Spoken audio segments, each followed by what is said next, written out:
à tous, je suis Aïcha de la chaîne Se Reconnecter à la Source Divine et je suis ravie de vous retrouver aujourd'hui. Alors aujourd'hui, je suis appelée à faire une petite synthèse sur ce que nous sommes en train de vivre collectivement. J'ai déjà commencé à faire des petites synthèses dernièrement, les 2 dernières vidéos particulièrement. Et là, évidemment, chaque jour, nous avons des informations supplémentaires pour nous-mêmes individuellement et pour le collectif. Et je viens apporter quelques précisions, justement, à ce sujet. Donc nous sommes bien entrés dans l'ère divine, dans l'ère du royaume de Dieu sur la terre. Voilà, nous y sommes, ça y est. Ça veut dire que c'est la lumière maintenant qui a pris le dessus sur les ténèbres, au niveau spirituel particulièrement.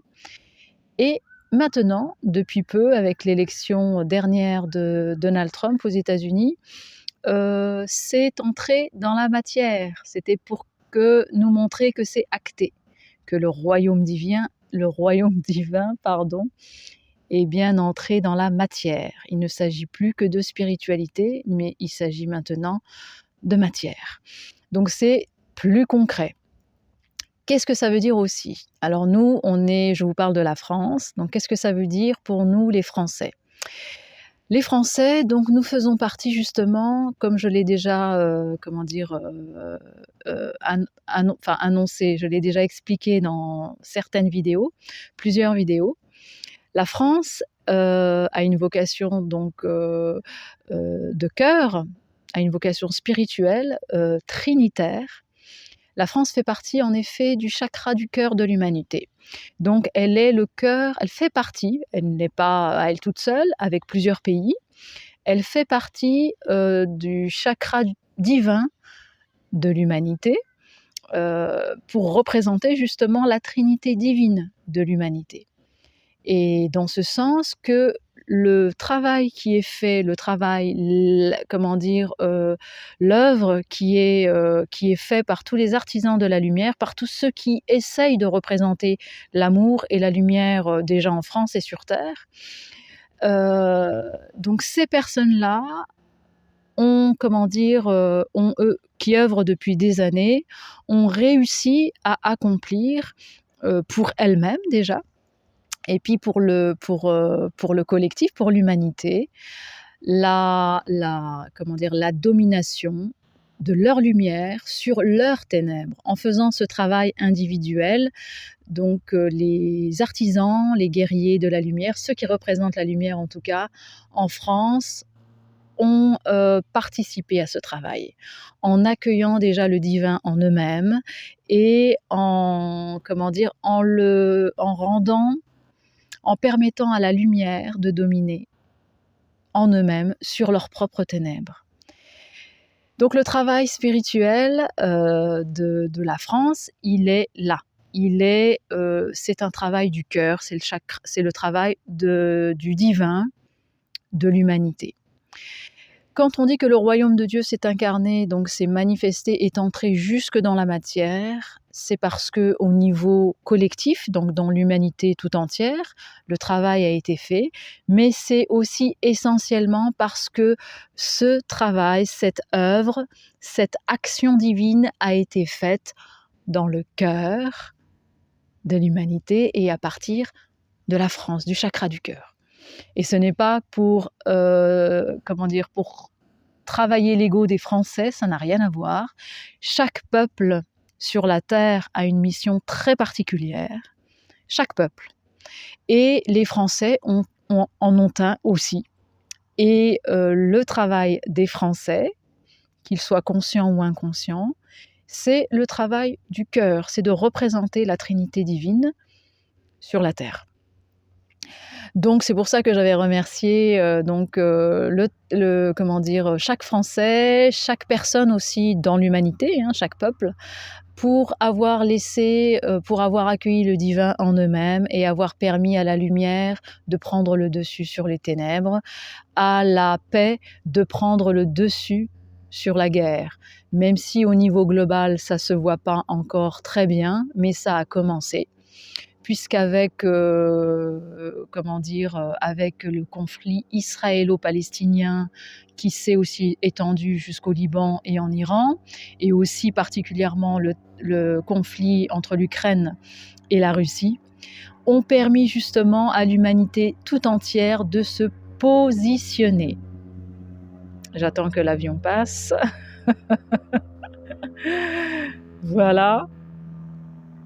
Ces conflits particulièrement, et au moment où je parle de conflit, j'ai l'avion aussi qui passe parce que les agressions sonores aussi au niveau du ciel, ça suffit aussi. Il va falloir aussi diminuer tout ça. Voilà, quand on parle de conflit, il y a aussi au niveau aérien. On a encore beaucoup d'agressions aériennes qui se font. Donc ces deux conflits israélo-palestiniens et Ukraine-Russie ont permis à chaque être humain sur la Terre aussi de se positionner pour la paix ou la guerre. Donc c'est intéressant.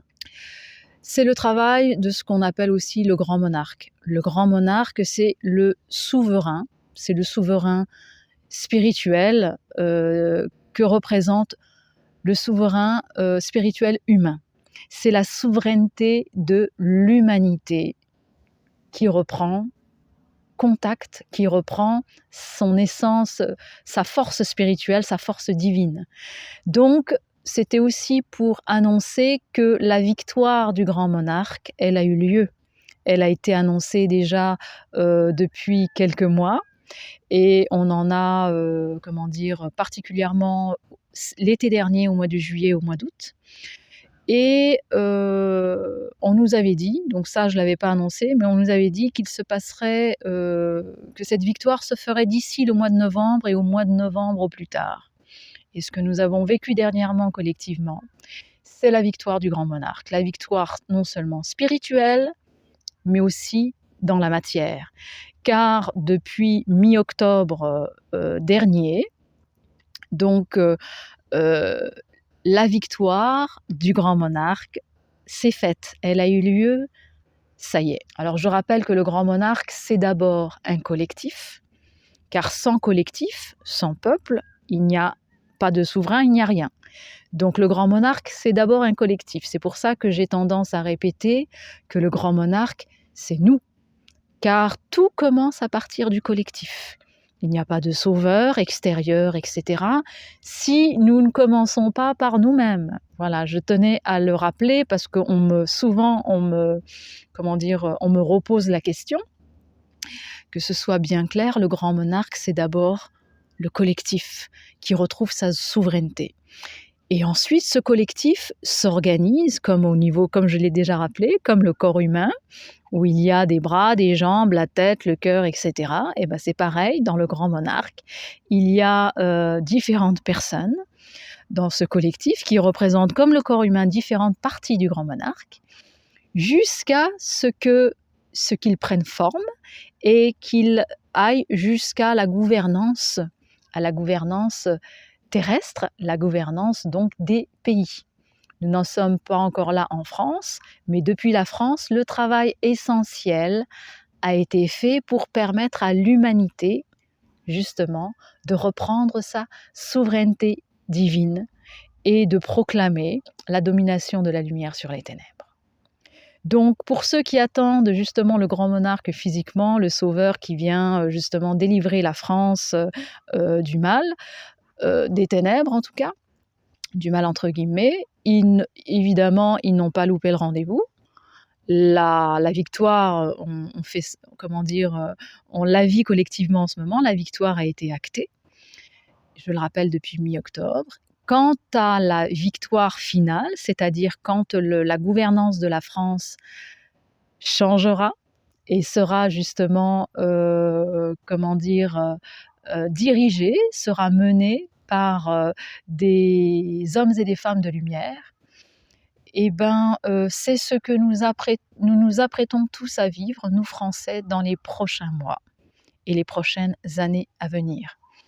Alors pour ceux qui veulent en savoir un peu plus, je rappelle que j'ai créé un réseau Patreon Et justement pour entrer plus en profondeur dans ces sujets-là, pour en discuter et pour vous donner des informations supplémentaires sur ce que nous vivons actuellement et que nous nous apprêtons à vivre prochainement. Et concrètement, qu'est-ce que ça veut dire? Ça veut dire que nous entrons dans une phase d'autodétermination. Nous allons d'abord nous autodéterminer individuellement et singulièrement, c'est-à-dire nous allons affirmer notre singularité, qu'est-ce que nous sommes venus faire sur Terre, notre mission sur Terre. Nous allons affirmer notre appartenance à la lumière aussi. Donc cette autodétermination, c'est une reconstruction matérielle de nos vies, tout simplement, à l'échelle individuelle. Et au niveau collectif, c'est l'affirmation des peuples à choisir la paix, l'affirmation des peuples à vouloir vivre dans le partage, vivre dans la justice. Donc nous allons voir ça dans les 4 coins du globe. Et en France, qu'est-ce que ça veut dire? C'est une reconstruction du pays, reconstruction de son tissu industriel, reconstruction de ses bases idéologiques et ses bases spirituelles dans la matière. Cette phase de reconstruction est aussi appelée phase de transition. Nous sommes dans une transition. Pourquoi faire? Pour nous renforcer, nous auto-déterminer et aller justement vers la victoire finale qui est l'installation du royaume de Dieu sur toute la terre. Voilà pour cette petite synthèse. Et pour tous ceux qui souhaitent des informations complémentaires ou qui veulent justement entrer dans cette ère de reconstruction en réseau, je les invite justement à rejoindre le réseau Patreon. Voilà. Donc je vous dis à bientôt.